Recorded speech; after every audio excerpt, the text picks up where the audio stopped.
হযরত সালমান ফারসি রাদিয়াল্লাহু আনহুর মাজার যেখানে, পাশে দুইটা কবর খনন করা হলো।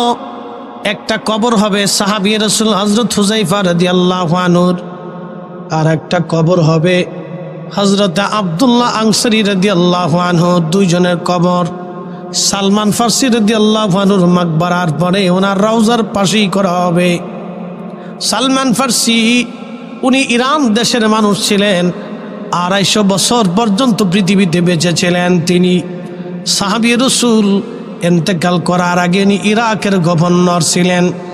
মাসে 6000 টাকা বেতন পেতেন, তৎকালীন সময় 6000 দিরহাম। এই 6000 টাকা বেতন পাওয়ার সঙ্গে সঙ্গে পরের দিন সব গরিব মানুষের মধ্যে বন্টন করে দিতেন। উনি এত বড় আশিক রাসূল, ইন্তেকাল যখন করবেন তিনি কান্নাকাটি শুরু করে দিলেন। লোকেরা বলল, হুজুর আল্লাহর নবী আপনাকে খুব ভালোবাসতো, কি জন্য আপনি কান্না করেন? সাহাবী রাসূল ডাক দিয়ে বলতেছিলেন, হে আমার সাথীরা, আমার রাসূলের সামনে কিয়ামতের ময়দানে আমি কোন চেহারা নিয়ে দাঁড়াবো? আমার লজ্জা করতেছে। যদি রাসূল আমার উপর বেজার হয়, আমি সালমান ফারসির জিন্দেগি বরবাদ হয়ে যাবে, জিন্দেগি বরবাদ হয়ে যাবে। লোকেরা বলল, হুজুর কেন কান্না করেন আপনি? বলে, দেখো আমার নবী ইন্তেকালের সময় সমস্ত সম্পদগুলি তিনি আল্লাহ রাস্তায় দান করে কবরে চলে গেছে, কিছুই তিনি রেখে যান নাই, শুধু এলেমটা তিনি ওয়ারিস সূত্রে রেখে গেলেন। তার কলিজার টুকরা দৌহিত্র হাসান হুসাইনের জন্য তিনি তেমন কিছু রেখে যান নাই। অথচ আমি সালমান ফারসির কত সম্পদ আজকে জমা হলো, এত সম্পদ নিয়ে কবরে যদি চলে যায়, মেহশরের মাঠে রসুলের সামনে কোন চেহারা নিয়ে দাঁড়াবো? বলে, কি সম্পদ আপনার জমা হয়েছে? রাজনগরবাসী খুবই মনোযোগ দিয়ে আপনারা শুনে যাবেন। আক্কলের বাজারের এলাকার মুসলমান, সালমান ফারসি বলতেছিলেন, ও আমার আল্লাহর বান্দারা, আমার সাথীরা, আমার একটা পাগড়ি জমা হয়ে গেছে, আমার একটা জুব্বা জমা হয়ে গেল, আমার একটা আবা, জুব্বার উপরে যে আবাটা গায়ে দেওয়া এটার নাম আবা, আমার একটা আবা জমা হয়ে গেল, আমার একটা কাঠের লাঠি জমা হয়ে গেল, আমার একটা পানির পেয়ালা, একটা কাঠের পানির পেয়ালা জমা হয়ে গেল, আমার একটা বাসন, কাঠের একটা বাসন আমার জমা হয়ে গেল। চিন্তা করবেন, দাঁড়িখা লিমাং খাসিয়া রাব্বা, তার আল্লাহকে কি করে ভয় করতেন? একটা কাঠের বাসন, একটা কাঠের পেয়ালা, একটা কাঠের লাঠি, একটা পাগড়ি, একটা জুব্বা, একটা আবা, এই সামান্য সম্পদ জমা হতে উনি হাওমাও করে কাঁদতেছে, আমি আল্লাহ রসুলের সামনে কোন চেহারা নিয়ে দাঁড়াবো? এত কিছু জমা হয়ে গেল আমার।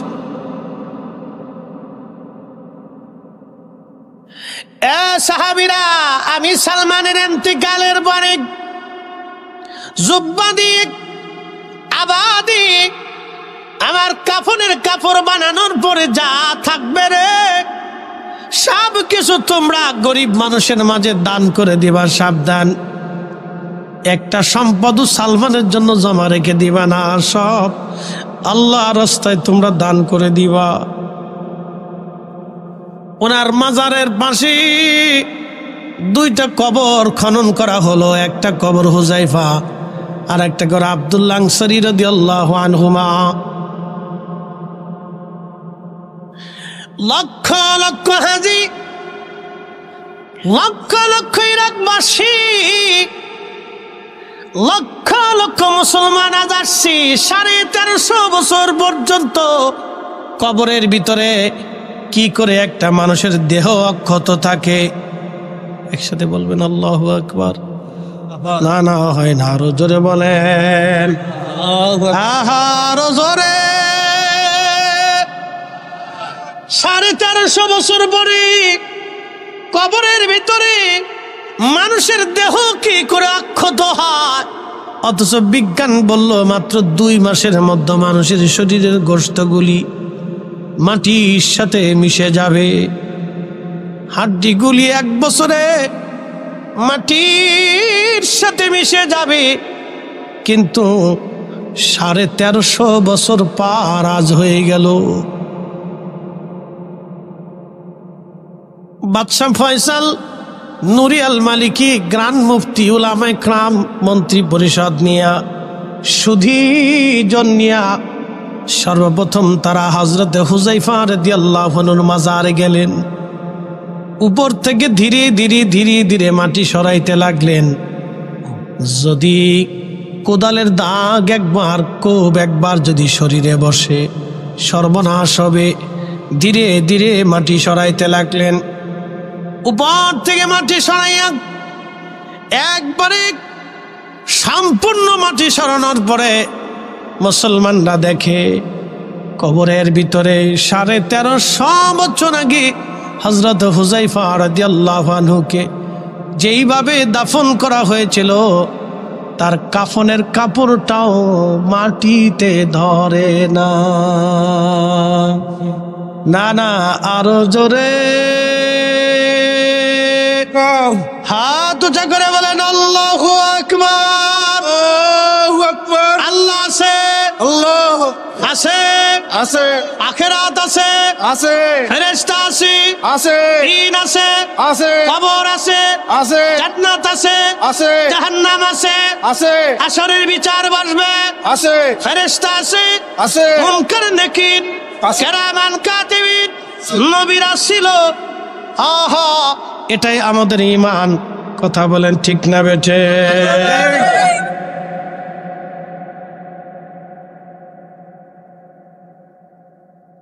হযরত হুযায়ফা রাদিয়াল্লাহু আনহুর কবর থেকে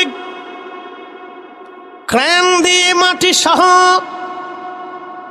উঠিয়ে যখন আনা হলো, সমস্ত মাটিগুলি সরাইয়া খাটিয়ার উপরে যেই কাফনে 1350 বছর আগে দাফন করা ছিল ওই কাফনের ভিতরেই ওনাকে রাখা হলো। দেখা যাচ্ছে ওনার কাফন এবং দেহ থেকে 1350 বছর বড় আল্লাহর জান্নাতের ঘেরান আসে।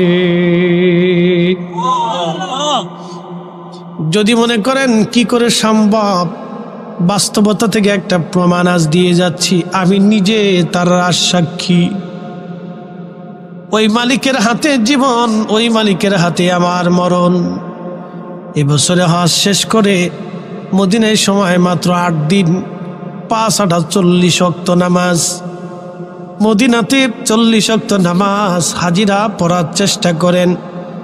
যদিও হাদিসের সনদ দুর্বল, নবী বলেছেন আমার মদিনাতে 40 ওয়াক্ত নামাজ যদি আমার মসজিদে কেউ জামাতের সাথে একাধারে 40 ওয়াক্ত নামাজ পড়ে, আমার মালিক তার নাম মুনাফিকের খাতা থেকে কেটে দিয়ে ইমানদারের খাতায় নাম লিখে দিবে।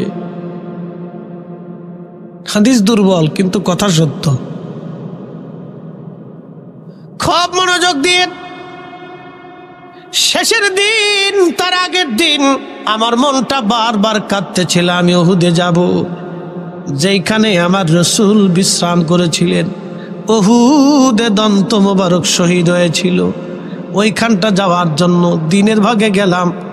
আপনাদের বিশ্বনাথ ওই যে কামিল মাদ্রাসার প্রিন্সিপাল সাহেব হুজুর ছিলেন, ফেন্সুগঞ্জের ভাইস প্রিন্সিপাল সাহেব হুজুর ছিলেন। একই রুমের মধ্যে আমরা হজ করেছি একই সাথে। আল্লামা সাহেব কেবলা ফুলতুলি রাহমাতুল্লাহ আলাইহির অন্যতম মুহিব্বিন খলিফা ছিলেন ওনার আব্বাজান বিশ্বনাথ আলিয়া মাদ্রাসার প্রিন্সিপাল সাহেবের বাবা। খুব মনোযোগ দিয়ে একই সাথে একই রুমে 40 দিন আমরা একসঙ্গে কাটিয়েছি হজের সময়। আমি উত্তম সাথী ওনাদেরকে পেয়েছিলাম, অত্যন্ত আশিকের রাসূল ওনারা 2 জন। একই সঙ্গে উহুদে গিয়েছি, একই সঙ্গে বদরে গিয়েছি, অনেক জায়গা গিয়েছি, মদিনাতে, মক্কাতে, হেরেমে। খুব মনোযোগ দিয়ে তো রাতের আধারে গেলাম, চিন্তা করলাম দিনে তো বহুবার গেলাম, রাত্রিবেলা একবার একটু ঘুরে আসি। তার কাটার বেড়া কাটা ছিল। যেই ফাঁকা জায়গা উহুদে নবীজি বিশ্রাম করেছিলেন, ওই জায়গাটা সিমেন্ট দিয়ে ঢেকে রেখেছে এবং সুন্দর করে জানালার মতো একটু কাটা রেখে দিয়েছে। ভিতরে কেউ ঢুকতে পারে না, কিন্তু পাশে যাওয়া যায়। আমরা রাত্রিবেলা হেঁটে হেঁটে উঠলাম। 4-5 জন আলেম, আর একজন আলেম ছিলেন, তিনি লন্ডন থাকেন। আমার ওই ভাইটাও ছিলেন, তার নাম গজনবী। খুব মনোযোগ দিয়ে আমরা 4-5 জন আলেম আপনাদের সিলেটের মাওলানা মাইনুদ্দিন আহমদ জালালাবাদী সাহেবের খোঁজ কাফেলায় গিয়েছিলাম। বন্ধু খুব মনোযোগ দিয়ে, উনিও সাথে ছিলেন। রাত্রিবেলা যখন ওইখানে আমরা ঢুকলাম, মালিকের হাতে আমার জীবন। ওই আল্লাহর কসম করে বলতেছি, বাতাস থেকে সুঘ্রাণ আসতে লাগলো। পৃথিবীর কোনো আতরে সুঘ্রাণ আপনি পাবেন না, কোটি টাকা দিলেও এই সুঘ্রাণ আপনি পাবেন না। বাতাসের মধ্যে সুঘ্রাণ শুধু ভেসে ভেসে আসতেছে। আমরা চিন্তিত, ব্যাপার কি, এত ঘ্রাণ কোথা থেকে আসে? যেইখানে আল্লাহর নবী ফাঁকা জায়গাতে বিশ্রাম করেছিলেন, ওইখানটা তো সিমেন্ট দিয়ে লাগানো, শুধু জানালার মতো কাটা। মাথা ঢুকাইয়া ভিতরে যখন নাক লাগাইলাম, দেখি আল্লাহর নবী যেইখানে বিশ্রাম নিয়েছিলেন 1450 বছর পরে, সেখান থেকে এখনো জান্নাতের ঘেরান পাওয়া যায়। আমরা এখানে স্থির থাকতে পারি নাই। আমরা এতগুলি আলিম ওইখানে আসার নামাজ পড়লাম, ওইখানে মিলাদ শরীফ পড়লাম, জিকির করলাম, দোয়া করলাম। এত সুঘ্রাণ পৃথিবীর কোনো আতরে হবে না। আমার রসুল সত্য, নবী যেটা বলেছেন এটা সত্য, সাহাবীরা সত্য, কোরআন সত্য। আখিরাতের ময়দানে দাঁড়াইতে হবে, কোনো চিন্তা নাই। হে রাজনগরবাসী, মাঝে মধ্যে আমরা ভুলে যাই আল্লাহর কথাগুলি, ভুলে যাই আমরা, ভুলে গেলে চলবে না। স্মরণে বরণে রাখতে হবে, ভুলে গেলে চলবে না। 1450 বছর পরে এখনো সেখান থেকে সুঘ্রাণ আসে। যদি কোনো দিন নসিব হয়, রাত্রিবেলা যাবেন উহুদের ওইখানে, নীরবে নিভৃতে চুপচাপ যে বসবেন, দেখবেন আল্লাহর বেহেশতের ঘ্রাণ অটোমেটিক বাতাসে ভেসে ভেসে ভেসে ভেসে ভেসে ভেসে ভেসে আসতে থাকবে।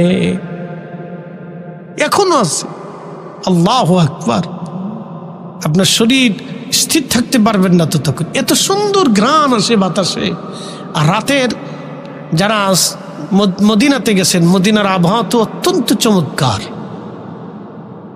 সকালের আবহাওয়া এবং রাতের আবহাওয়া তো এত মিষ্টি, এত মধুর, ভাষায় প্রকাশ করার মতো না। বিশেষ করে ওখান থেকে তো পাহাড়ি বাতাস ভেসে ভেসে আসে, আরো মজা লাগে।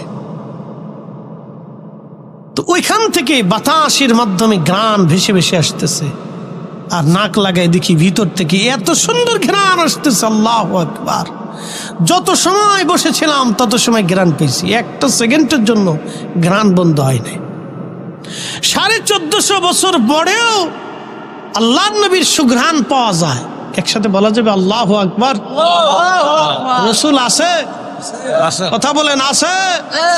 নবীর মুজিজা আছে, কিয়ামত পর্যন্ত রাসূলের মুজিজা থাকবে, কথা বলেন ঠিক কিনা? আল্লাহর দ্বীন সত্য, আমার রাসূল সত্য, এটাই সত্য। কখনো নিজের ইয়াকিনকে দুর্বল করবেন না, সাবধান। নিজের ঈমানকে, বিশ্বাসকে কখনো দুর্বল করবেন, এটাকে মজবুত রাখবেন, শক্ত রাখবেন, দৃঢ় রাখবেন, পাহাড়ের মতো মজবুত রাখবেন এটাকে। তো খুব মনোযোগ দিয়ে ওনার জেসেম উঠানো হলো 1350 বছর পরে। কল্পনা করা যায় 1350 বছর পরে ওনার শরীরের ওই আপনার কি বলে কাপড়ের থেকে ধুলাবালি ময়লাগুলি পরিষ্কার করা হলো।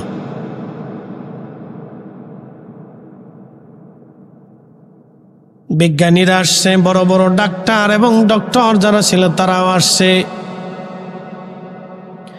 সারা পৃথিবীর মানব বিজ্ঞানীরা আসছে সাহাবী দেখার জন্য, কি করে সম্ভব? 1300 বছর পরে এখনো একজন মানুষ কবরে জিন্দা আছেন, কবরে ওই অবস্থায় আছে। সবাই এসে হাত ধরে দেখে হাতের ব্লাড সার্কুলেশন, রক্ত সঞ্চালন তখনও চলে। কি আস্তে হয়ে গেল না সুবহানাল্লাহটা? মানুষ মারা গেলে রক্ত সঞ্চালন বন্ধ হয়ে যায়, শরীর ঠান্ডা হয়ে যায়। কিন্তু সাহাবী রাসূল হুযায়ফা রাদিয়াল্লাহু আনহুর শরীর তখনও গরম। জোরে জোরে জোরে জোরে জোরে সুবহানাল্লাহ। আর আমাদের শরীর থেকে 24 ঘন্টা কি বের হয়? পোকা পোকা পোকা পোকা। কারণ ইরজি ইলা রাব্বিকি রাদিয়াতাম মারদিয়া, এই ইবাদত আমরা করতে পারি নাই। ফাদখুলি ফি ইবাদি ওয়াদখুলি জান্নাতি, কোরআনের আয়াতের এই মর্মটা আমরা নিজেরা আদায় করতে পারি নাই, যার কারণে আমরা মরার পরে পায়খানা রাস্তা দিয়ে পচা পোকা বের হয়ে সারা শরীরে দুর্গন্ধ ছড়িয়ে যায়। কল্পনা করতে পারবেন যে 1300 বছর পরেও একটা মানুষের শরীর ব্লাড সার্কুলেশন চলতেছে, তখনও তার শরীর গরম, তার চেহারা তখনও নুরানি, ঠোঁট তখনও জিন্দা, চোখ তখনও জিন্দা, কান তখনও জিন্দা, চুল তখনও তাজা, মাথার চুল তাজা, দাড়ি তাজা, ভুরু তাজা, ত্বকগুলি তখনও তাজা, তার শরীরের সৌন্দর্য তখনও সুন্দর। একসাথে বলা যাবে আল্লাহু আকবার। ইমাম তাদেরকে শ্রেষ্ঠের শ্রেষ্ঠত্ব আসনে আসীন করেছে সহবতে রাসূল। রাজনগরবাসী, আমাদেরকে এরকম মুসলমান হতে হবে, ইমানে আমলে কিনে কাজে কর্মে ইমানে বিশ্বাসী, আমাদেরকে এরকম মুসলমান হওয়া লাগবে।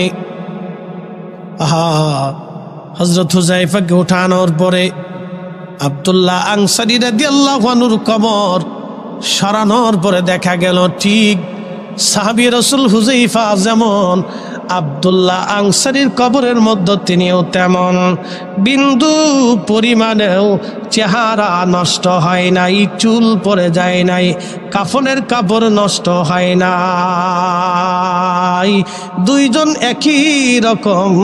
একই রকম কোনো পরিবর্তন নাই। 1350 বছর আগে যেইভাবে দাফন করা হয়েছিল 1350 বছর পরে ওইভাবে পড়ে আছে। ওনাদেরকে উঠানোর পরে লক্ষ লক্ষ মুসলমান দেখে দেখে কান্নার রোল পড়ে গেল, সবাই কান্না করে। আমরা নবী দেখি নাই কিন্তু সাহাবী দেখলাম, আমরা নবী দেখি নাই কিন্তু সাহাবী দেখার সৌভাগ্য হলো। জার্মান একজন বিজ্ঞানী তিনি চিন্তা করলেন সমস্ত শরীর যদিও এইভাবে রয়েছে কিন্তু চোখটা তো মরে যাওয়ার কথা, চোখটা তো তখনও তাজা থাকার কথা না। জার্মান বিজ্ঞানী হযরত হুযায়ফা রাদিয়াল্লাহু আনহুর চোখ পরীক্ষা করার জন্য তিনি কাছে আসলেন। আসার পরে চিন্তা করলেন বডি তো ঠিক আছে কিন্তু চোখ তখন ওইভাবে কিভাবে থাকে, চোখটা তো মরে যাওয়ার কথা, চোখটা তো নষ্ট হয়ে যাওয়ার কথা। বিজ্ঞানী হযরত হুযায়ফা রাদিয়াল্লাহু আনহুর চোখের পাতা সরাইয়া যখন চক্ষু মোবারকের দিকে নজর মেরেছে, হযরত হুযায়ফার চক্ষু থেকে একটা নূর এসে ইত্তাকু ফারাসাতাল মুমিন ফাইন্নাহু ইয়ানজুরু বিনুরিল্লাহ, রাসূল বললেন আমার মুমিনের চাহনিকে তোমরা ভয় করো, কেননা ইয়ানজুরু বিনুরিল্লাহ, মুমিন যারা তারা আল্লাহর নূর দিয়া দেখতে পায়। আল্লাহর ওলি যারা আল্লাহর নূর দিয়ে তারা দেখতে পায়। হযরত হুযায়ফা রাদিয়াল্লাহু আনহুর চোখের নূরের আলোতে তখন জার্মান বিজ্ঞানীর চোখ আলো বন্ধ হয়ে গেল। তিনি চোখের আলো বন্ধ হয়ে যাওয়ার পরে কিছু সময় পরে তিনি চোখের আলো ফিরে পাইলেন। গ্রান্ড মুফতির হাত ধরে বললেন মুফতি আর বুঝার বাকি নাই, যেই ঈমান, যেই ইয়াকিন, যেই কালেমা, যেই কোরআন, যেই সুন্নাহ, যেই নবী আনিত বিধানের উপরে